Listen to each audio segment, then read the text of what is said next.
Film के शुरू में हम सिंक्लेयर और जॉनसन नामी नए पायलट्स को फाइटर प्लेन्स में देखते हैं जो रेगुलर सर्वे के लिए अफगानिस्तान के ऊपर रिमोट एरिया से गुजर रहे होते हैं। तभी उन पर तालिबान रॉकेट से हमला कर देते हैं जिससे उनके जहाज क्रैश हो जाते हैं और वो खुद को बचाने के लिए जहाज से इजेक्ट कर लेते हैं। तालिबान उन दोनों पायलट्स को पैराशूट से उतरता हुआ देख रहे होते हैं और वो उन पर हमला कर देते हैं, लेकिन सिंक्लेयर बड़ी बहादुरी से उन सबका मुकाबला करती है और लगभग उन सबको मार डालती है। इसके बाद सिंक्लेयर अपने यूनिट से राब्ता करने की कोशिश करती है, लेकिन तभी हम देखते हैं कि पहले से भी ज्यादा तालिबान सिंक्लेयर को जिंदा या मुर्दा पकड़ने के लिए वहां आ जाते हैं, जिनसे बचने के लिए सिंक्लेयर भागती हुई एक पुराने बंकर के पास आ जाती है जो एक रशियन एक्सपेरिमेंट लैब बंकर है। और ये बंकर पिछले 30 साल से बंद कर रखा है और इसके गेट को मोटी मोटी जंजीरों से बांध रखा है। तालिबान सिंक्लेयर का पीछा करते हुए वहां बंकर तक भी पहुंच जाते हैं और वो उस पर हमला कर देते हैं। और अब सिंक्लेयर के पास मुकाबला करने के अलावा और कोई रास्ता नहीं था। इसी दौरान एक टेररिस्ट सिंक्लेयर पर रॉकेट से हमला करता है, जिससे सिंक्लेयर तो बच जाती है, लेकिन वो रॉकेट बंकर के दरवाजे पर जाकर लगता है, जिससे बंकर का दरवाजा थोड़ा सा खुल जाता है। और अब सिंक्लेयर बचने के लिए दरवाजे से होती हुई बंकर के अंदर चली जाती है। इसके बाद वो बंकर में थोड़ा आगे बढ़ती है जहां उसे बहुत सारी सीढ़ियां दिखाई देती हैं और वो उन सीढ़ियों की मदद से होती हुई बंकर के अंदर चली जाती है। वहां टेररिस्ट भी सिंक्लेयर का पीछा करते हुए बंकर के अंदर आ जाते हैं। दूसरी तरफ सिंक्लेयर को वहां देखकर ऐसा लग रहा होता है कि यहाँ किसी किस्म का एक्सपेरिमेंट किया जा रहा था। और थोड़ा आगे बढ़ने के बाद सिंक्लेयर को वहाँ एक सड़ी हुई लाश दिखाई देती है जिसके पास कुछ जरूरी पेपर्स रखे हुए थे और उन पर रशियन लैंग्वेज में कुछ लिखा हुआ था। तभी सिंक्लेयर को उस लाश की पॉकेट से एक माइक्रोफोन कैमरा मिलता है। उस कैमरे से सिंक्लेयर उन तमाम पेपर्स की फोटो लेती है। तभी टेररिस्ट को अंदर आता देखकर सिंक्लेयर बंकर के और अंदर की तरफ भाग जाती है। हालांकि उन टेररिस्ट को भी ये बंकर देखकर बहुत हैरानी हो रही थी, क्योंकि ये बंकर और रिसर्च लैब उनके लिए एक नई चीज थी जिसे उन्होंने पहले कभी भी नहीं देखा था। यानी ये सीक्रेट एरिया में बनाई गई एक रशियन रिसर्च लैब है जहाँ किसी आम इंसान का पहुंचना नामुमकिन था। तभी एक टेररिस्ट वहाँ की तमाम लाइट्स ऑन कर देता है और लाइट्स के ऑन होते ही हमें वहाँ पर बहुत सारे लाश कंटेनर्स दिखाई देते हैं जिनमें इंसानों जैसी दिखने वाली काफी सारी बॉडीज थी। और अब सिंक्लेयर मौका पाकर एक टेररिस्ट से गन छीन लेती है और एक एक करके तमाम टेररिस्ट पर फायरिंग करने लगती है। और अब जवाब में टेररिस्ट भी सिंक्लेयर पर फायरिंग करने लगते हैं और इसी फायरिंग में एक कंटेनर टूट जाता है और उसमें पड़ी लाश बाहर आकर गिर जाती है। सिंक्लेयर मौका पाकर वहां से निकल जाती है, जिसका पीछा करने के लिए कुछ लोग उसके पीछे जाते हैं और कुछ वही कंटेनर्स के पास खड़े होते हैं। इसी दौरान हम उस लाश को हरकत करता देखते हैं जो उस शेल में से निकली थी, लेकिन वो कोई इंसान नहीं था बल्कि एक क्रीचर था। और वो क्रीचर उठते ही वहाँ मौजूद तमाम टेररिस्ट को मारकर खाने लगता है। वहाँ दूसरी तरफ एक टेररिस्ट आखिरकार सिंक्लेयर को पकड़ ही लेता है।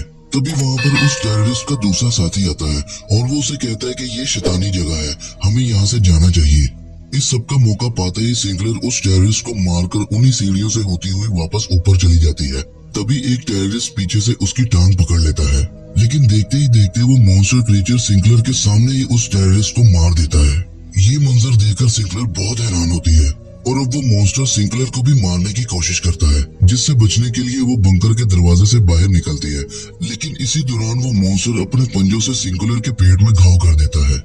किसी तरह करके सिंक्लेयर उस दरवाजे से बाहर आ जाती है और दरवाजा थोड़ा खुला होने की वजह से वो मॉन्स्टर क्रीचर बाहर नहीं आ पा रहा होता और सिंक्लेयर उस दरवाजे को जंजीरों से बंद कर देती है। यहाँ उस मॉन्स्टर को सिंक्लेयर के साथ साथ एक कबीर नामी टेररिस्ट ने भी देखा था और वो दोनों वहाँ से डरकर भाग जाते हैं।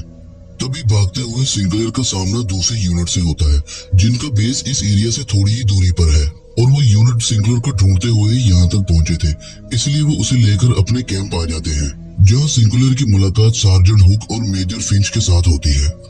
और अब सिंक्लेयर उन्हें उस बंकर और वहाँ मौजूद क्रीचर्स के बारे में बताने की कोशिश कर रही होती है, लेकिन वो उसकी किसी भी बात पर यकीन नहीं करते और साथ ही मेजर फिंच उसके पास मौजूद वो कैमरा भी अपने पास रख लेते हैं।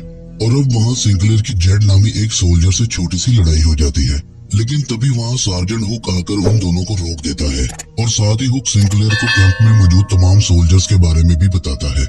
इसके बाद वो सिंक्लेयर के घाव की मरहम पट्टी करने के लिए विंस के पास ले जाते हैं जो कि इनका इकलौता डॉक्टर है। वहाँ हम उस कबीर नामी टेररिस्ट को भी देखते हैं जिसने पिछली रात सिंक्लेयर के साथ बंकर के बाहर उस क्रीचर को देखा था।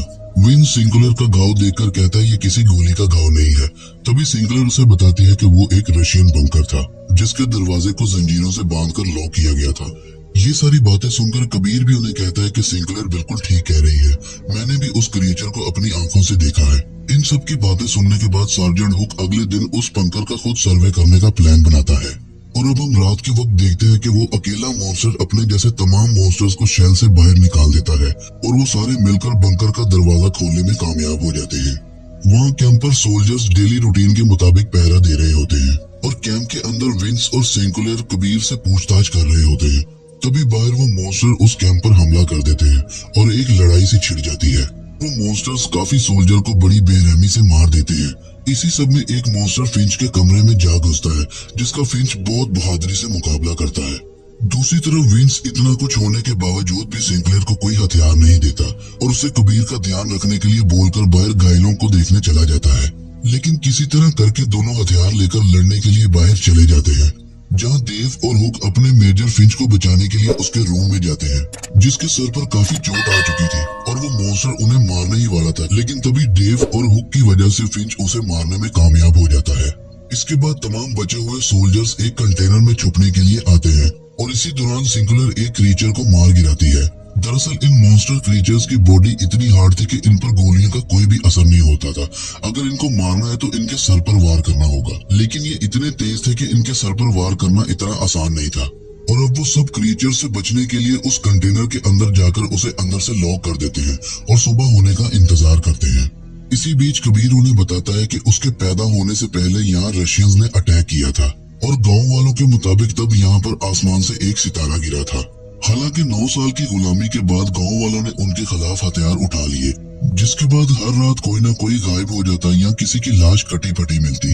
और फिर कबीर के फादर भी एक रात अचानक गायब हो गए और फिर उसने अपने फादर को कभी नहीं देखा और अचानक वो रशियंस भी अपना सब कुछ छोड़कर यहाँ से चले गए। और अब अगली सुबह वो सब कंटेनर से बाहर निकलकर देखते हैं, जहां उन्हें किसी भी सोल्जर की लाश नहीं मिलती, यानी वो क्रीचर्स तमाम सोल्जर्स को खा गए थे। साथ ही हम देखते हैं कि एक क्रीचर की बॉडी वहां पर रह जाती है, जिसकी इंस्पेक्शन विंग्स खुद करता है और वो देखता है कि उसकी बॉडी में तमाम ह्यूमन ऑर्गन्स मौजूद है, जो कि एक बहुत हैरानी वाली बात थी। साथ ही ये मॉन्स्टर दिन के उजाले में बाहर नहीं निकल सकते, क्योंकि सूरज की रोशनी इन्हें जलाने लगती है, इसलिए शायद ये क्रीचर रात के वक्त हमला करते हैं। इसके बाद फिंच को होश आ जाता है और वो उन तमाम सोल्जर्स को बताता है कि इंटेलिजेंस की नजर बहुत अरसे से इस एरिया पर थी, लेकिन जब कल रात सिंक्लेयर उस बंकर में पहुंची तो उनका शक बिल्कुल सही निकला।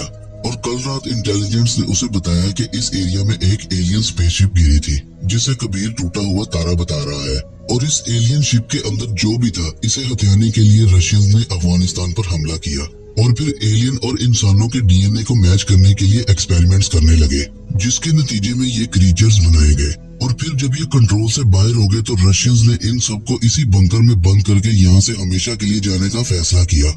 इसके बाद फिंच बताता है कि कल रात ये मॉन्स्टर हमें सिर्फ पकड़ने के लिए आए थे और आज रात ये अपनी पूरी सेना लेकर हम पर हमला करेंगे। अभी उन सब के बीच में ये बातें चल ही रही होती हैं कि तभी वो मरा हुआ मॉन्स्टर उठ जाता है और वो अपनी जुबान से सिंक्लेयर की गर्दन को जकड़ लेता है। लेकिन तभी फिंच एक हैंड ग्रेनेड लेकर उस मॉन्स्टर पर जंप कर देता है, जिसके बाद मॉन्स्टर के साथ साथ फिंच भी मारा जाता है। और अब बाकी बचे लोग उस रशियन बंकर में जाकर उन क्रीचर्स को मारने का फैसला करते हैं, क्योंकि इनके पास इतना फ्यूल नहीं था कि वो इस जगह से बाहर निकल सके। यहाँ विंग्स बाहर गाड़ी में रुकता है और बाकी के सब लोग बंकर के अंदर चले जाते हैं। बंकर के अंदर जाते ही एक मॉन्स्टर हुक को नीचे खींच लेता है और उसे वापस लाने के लिए सब लोग नीचे जाने का फैसला करते हैं। हालांकि उस मॉन्स्टर ने अभी तक हुक को मारा नहीं था, बल्कि जिंदा रखा था। इसके बाद वो सब गाड़ी के साथ एक लिफ्ट बांधकर नीचे पहुंचते हैं, जहां वो तमाम मॉन्स्टर्स का मुकाबला करते हुए हुक को सही सलामत बचा लेते हैं।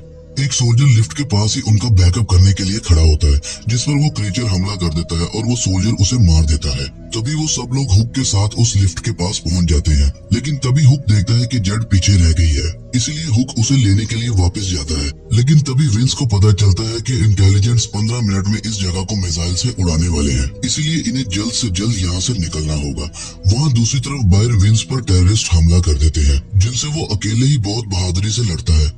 वहाँ बंकर के अंदर ओसवेल्ड मॉन्स्टर को रोक नहीं पा रहा था, इसलिए वो एक बहुत जोरदार बम धमाका करता है, जिसमें बहुत सारे क्रिएचर्स मारे जाते हैं।